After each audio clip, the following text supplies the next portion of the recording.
Hi dears, welcome back to my channel. ഇന്നത്തെ ക്രാഫ്റ്റിന് വേണ്ടിയിട്ട് നമുക്ക് ആവശ്യമായിട്ടുള്ളത് ഈ ഒരു ഇയർബഡ്സ് ആണ്. അപ്പോൾ ഈ ഒരു പാക്കറ്റ് കംപ്ലീറ്റ് ആയിട്ടൊന്നും വേണ്ട, നമുക്ക് ഇതിൻ്റെ ഒരു കാൽ ഭാഗം തന്നെ മതിയാകും. ഇതിൽ നിന്നും ഒന്നെടുത്ത് അതിൻ്റെ സെൻറ്റർ നമ്മളൊന്ന് കട്ട് ചെയ്തെടുക്കണം. അപ്പോൾ കട്ട് ചെയ്യുന്ന സമയത്ത് ശ്രദ്ധിക്കുക, ഇതുപോലെ ചെരിച്ചിട്ടാണ് കട്ട് ചെയ്തെടുക്കേണ്ടത്. നേരെ വെച്ചിട്ട് കട്ട് ചെയ്യരുത്. ഇത് നമുക്ക് ആ ഒരു മൊന കിട്ടുന്ന രീതിയിൽ മാത്രം നമ്മളിങ്ങനെ കട്ട് ചെയ്തെടുക്കാം. ഇങ്ങനെ ഇതിൻ്റെ ഒരു പാക്കറ്റിൻ്റെ കാൽഭാഗത്തോളം ഇതേ രീതിയിൽ നമ്മൾ കട്ട് ചെയ്തെടുക്കണം.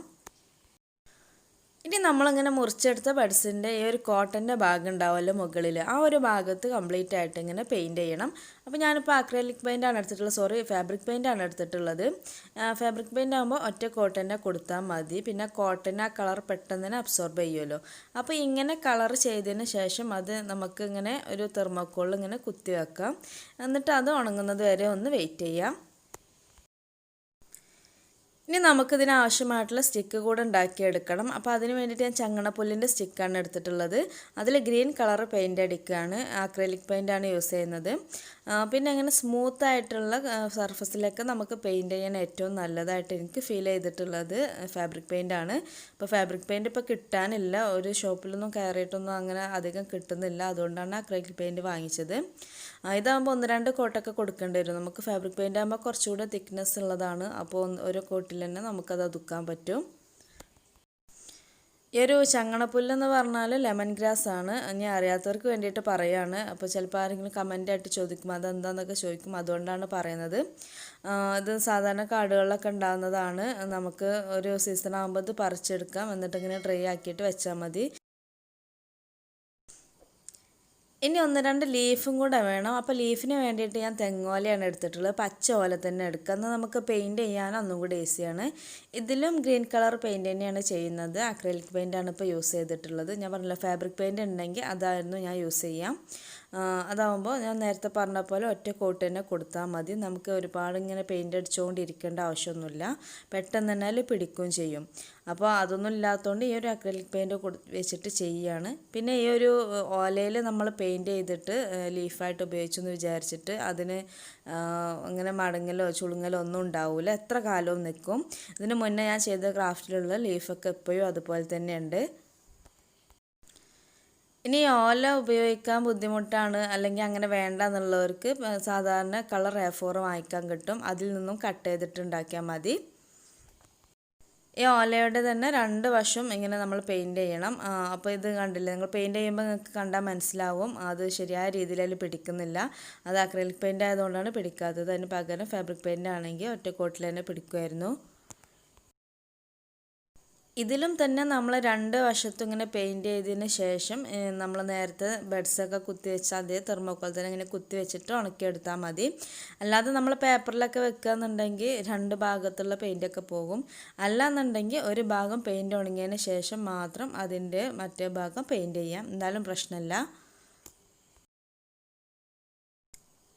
അപ്പോൾ ഇതിന് വേണ്ടിയിട്ടുള്ള ലീഫും സ്റ്റിക്കും അതുപോലെ ബഡ്സും എല്ലാം പെയിൻറ്റ് ചെയ്ത് കഴിഞ്ഞിട്ടുണ്ട്. അപ്പോൾ പെയിൻറ്റിങ്ങിൻ്റെ പണിയൊക്കെ കഴിഞ്ഞു.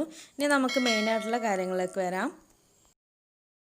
ഇത് തെർമോക്കോളിൻ്റെ ബോളാണ്. ഇത് നമ്മൾ ക്രാഫ്റ്റ് മെറ്റീരിയൽസൊക്കെ വാങ്ങിക്കുന്ന കടയിൽ നിന്ന് വാങ്ങിക്കാൻ കിട്ടും. ഇതിൻ്റെ എല്ലാ സൈസിലുള്ളതും വാങ്ങിക്കാൻ കിട്ടും. അപ്പോൾ ഒരു മീഡിയം സൈസിലുള്ളതാണ് ഞാനിപ്പോൾ വാങ്ങിച്ചിട്ടുള്ളത്. ഇനി ഇതിങ്ങനെ വാങ്ങിക്കാൻ കിട്ടാത്ത ആൾക്കാർ വിഷമിക്കൊന്നും വേണ്ട. ഒരു തെർമോക്കോളിൻ്റെ ഷീറ്റ് എടുത്തിട്ട് 2-3 ലെയറായിട്ട് തമ്മിലൊന്ന് ഒട്ടിച്ചു കൊടുക്കുക. ഒട്ടിച്ചു കൊടുക്കുന്ന സമയത്ത് ശ്രദ്ധിക്കേണ്ട കാര്യം, നമ്മൾ സാധാരണ ഫെവിക്കോൾ ഉപയോഗിച്ചിട്ടൊന്നും ഒട്ടിച്ചു കൊടുത്താൽ അത് റെഡിയായി നിൽക്കില്ല. അപ്പോൾ അതിന് പകരം ഫാബ്രിക് ഗ്ലൂ മാത്രമായിട്ട് നിങ്ങൾ ഉപയോഗിക്കാൻ വേണ്ടിയിട്ട് ശ്രദ്ധിക്കുക. എന്നിട്ട് ഇങ്ങനെ ഒരു ബോളിൻ്റെ ഷേപ്പിൽ ഇങ്ങനെ നമുക്ക് കട്ട് ചെയ്ത് കർവ് ചെയ്തെടുത്താൽ മതി. ഇപ്പോൾ നമ്മൾ പെയിൻറ്റ് ചെയ്ത് വെച്ചിട്ടുള്ള ഇയർബഡ്സിലുള്ള പെയിൻറ്റൊക്കെ നന്നായിട്ട് ഉണങ്ങിയിട്ടുണ്ട്. അപ്പോൾ നമുക്ക് ഇഷ്ടമുള്ള ഏത് കളറും കൊടുക്കാം കേട്ടോ. ഞാൻ എൻ്റെ കയ്യിലുണ്ടായിരുന്ന പെയിൻ്റ് ഒന്ന് കൊടുത്തു എന്നേ ഉള്ളൂ. അപ്പോൾ ഒരു റെഡ് കളറൊക്കെ കൊടുക്കുകയാണെങ്കിൽ ഒരു മെയ് ഫ്ലവറിൻ്റെ ലുക്കിലൊക്കെ ആയിട്ട് കിട്ടും. അപ്പോൾ റെഡൊന്നും എൻ്റെ കയ്യിലുണ്ടായിരുന്നില്ല, അപ്പോൾ ഇതാണ് കൊടുത്തത്. ഇനി നമുക്ക് ഒരു വൈറ്റ് ഗ്ലൂ എടുത്തിട്ട് അതിൽ ഈ ഒരു ബഡ്സിൻ്റെ അറ്റം ഇങ്ങനെ ഡിപ്പ് ചെയ്തിട്ട് ഇതിലൊന്ന് കുത്തി കൊടുക്കാം. അപ്പോൾ ഒരുപാട് ഉള്ളിലേക്കായിട്ട് കുത്തി കൊടുക്കരുത്, ഒരു മീഡിയം നമ്മളൊരു അളവ് വെച്ചിട്ട് അങ്ങനെ കുത്തി കൊടുക്കാം.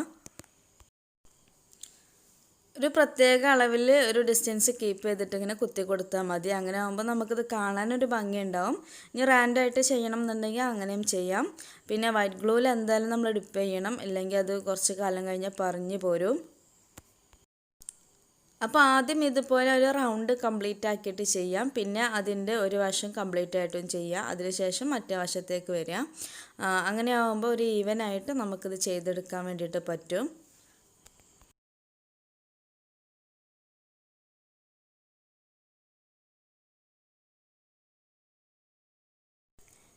ഇപ്പോൾ ഇതിൻ്റെ ഒരു ഭാഗം കംപ്ലീറ്റ് ആയിട്ട് ഈ ഒരു ബഡ്സ് ഇങ്ങനെ കുത്തി കൊടുത്തിട്ടുണ്ട്. ഇനി ഈ ഭാഗം കഴിഞ്ഞിട്ട് നമുക്കിതിൻ്റെ ഓപ്പോസിറ്റ് സൈഡ് കൂടെ ഇതേ രീതിയിൽ ഇതേ ഡിസ്റ്റൻസ് കീപ്പ് ചെയ്തിട്ട് ഇങ്ങനെ ബഡ്സ് കുത്തി കൊടുക്കാം. അപ്പോൾ കൂടുതൽ അടുപ്പിച്ച് ചെയ്യണം എന്നുണ്ടെങ്കിൽ അങ്ങനെയും ചെയ്യാം. അപ്പോൾ കൂടുതലായിട്ട് ബഡ്സ് വേണ്ടി വരുന്നേ ഉള്ളൂ. അപ്പോൾ ഇതേ രീതിയിൽ ഇതിൻ്റെ എല്ലാ ഭാഗത്തായിട്ട് ഇങ്ങനെ കുത്തി കൊടുത്താൽ മതി. പിന്നെ നമ്മൾ ഈ ഒരു ബഡ്സ് തിരഞ്ഞെടുക്കുന്ന സമയത്ത് അതിൻ്റെ ആ ഒരു പൈപ്പിൻ്റെ ഭാഗം ഉണ്ടല്ലോ, അപ്പോൾ ഇതിൽ വൈറ്റ് കളറാണ്. അതിന് പകരം ഏതെങ്കിലും ഒരു ലൈറ്റ് ഷെയ്ഡുള്ള ഏതെങ്കിലും ഒരു കളർ ഉപയോഗിച്ച് നന്നായിരുന്നു എന്ന് തോന്നി. നമ്മളൊന്ന് ചെയ്ത് കഴിഞ്ഞപ്പോഴാണ് അങ്ങനെ തോന്നിയത്. അപ്പോൾ ഇപ്പോൾ ഞാനൊരു ബ്ലൂ കളറാണ് ഈ ഒരു കോട്ടിന് കൊടുത്തിട്ടുള്ളത്. അപ്പോൾ ലൈറ്റ് ബ്ലൂ ഉള്ള കളറൊക്കെയാണ് അതിൻ്റെ പൈപ്പ് വരുന്നതെന്നുണ്ടെങ്കിൽ ഒന്നുകൂടെ ഭംഗിയുണ്ടാവും. ഇതിപ്പോൾ ഇങ്ങനെ കാണുമ്പോൾ കൊറോണ വൈറസിൻ്റെ ഒരു ലുക്കൊക്കെ വരുന്നുണ്ട്. കൊറോണ എന്ന് ഉദ്ദേശിച്ച് ചെയ്തതല്ല കേട്ടോ. ഇപ്പം നമ്മൾ കട്ട് ചെയ്തെടുത്തിട്ടുള്ള എല്ലാ ബഡ്സും ഈ ഒരു തെർമോക്കോളിൻ്റെ ബോൾസിൽ ഇങ്ങനെ ഒട്ടിച്ചു കൊടുത്തിട്ടുണ്ട്. അതിൻ്റെ ഗമ്മൊക്കെ ഒന്ന് ഉണങ്ങിയിട്ടുണ്ട്. ഇനി ഇതിനൊരു സ്റ്റെമ്മ് വെച്ച് കൊടുക്കണം. അപ്പോൾ സ്റ്റെമ്മ് വെച്ച് കൊടുക്കാൻ വേണ്ടിയിട്ട് നമ്മൾ നേരത്തെ പെയിൻറ്റ് ചെയ്ത് വെച്ചിട്ടുള്ള ആ ഒരു സ്റ്റെമ്മ് ഉണ്ടായിരുന്നല്ലോ, അത് ഈ ഒരു തെർമോക്കോളിൻ്റെ ബോളിലേക്ക് ഇങ്ങനെ കുത്തി കൊടുത്താൽ മതി. അപ്പോൾ ഇങ്ങനെ ഒരു ഷാർപ്പ് എഡ്ജായിട്ടുള്ള എന്തെങ്കിലും ഒരു ടൂൾ ഉപയോഗിച്ചിട്ട് ചെറിയൊരു ഹോൾ ഇട്ട് കൊടുക്കുക. എന്നിട്ട് അങ്ങനെ കുത്തി കൊടുത്താൽ മതി. അപ്പോൾ ഈ ഒരു സ്റ്റെമ്മും തന്നെ നമ്മളിങ്ങനെ പശയിൽ മുക്കിയിട്ട് വേണം ഒന്ന് കുത്തി കൊടുക്കാൻ. അപ്പോൾ അങ്ങനെ അവിടെ ഈട് നിന്നോളും. എന്നുണ്ടെങ്കിൽ അത് കുറച്ച് കാലം കഴിഞ്ഞ് അങ്ങനെ പറഞ്ഞു പോരും. ഇനി ഇങ്ങനെ വുഡൻ സ്റ്റിക്കൊന്നും ഇല്ലാത്ത ആൾക്കാർ വിഷമിക്കൊന്നും വേണ്ട. സാധാരണ പേപ്പർ ട്യൂബ് ഉണ്ടാക്കിയിട്ട് അതിൽ പെയിൻറ്റ് ചെയ്താൽ മതി.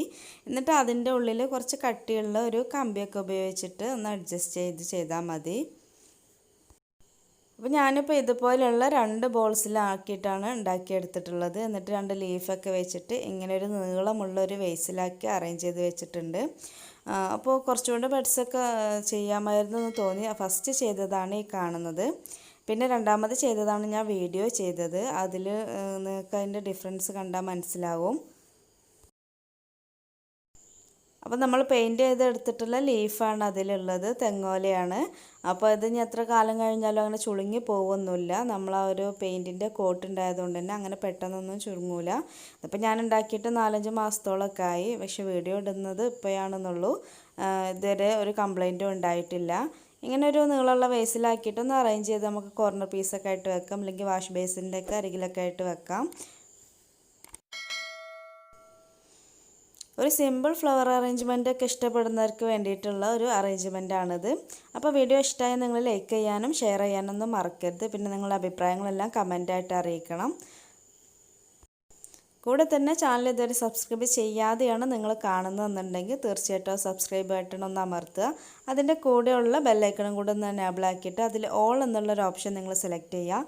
എന്നാൽ മാത്രമേ ഇനിയുള്ള വീഡിയോസിൻ്റെ നോട്ടിഫിക്കേഷൻ ലഭിക്കുകയുള്ളൂ. അപ്പോൾ വീണ്ടും നല്ല വീഡിയോസായിട്ട് വരാം ഇൻഷാ അല്ലാഹ്. അപ്പോൾ താങ്ക്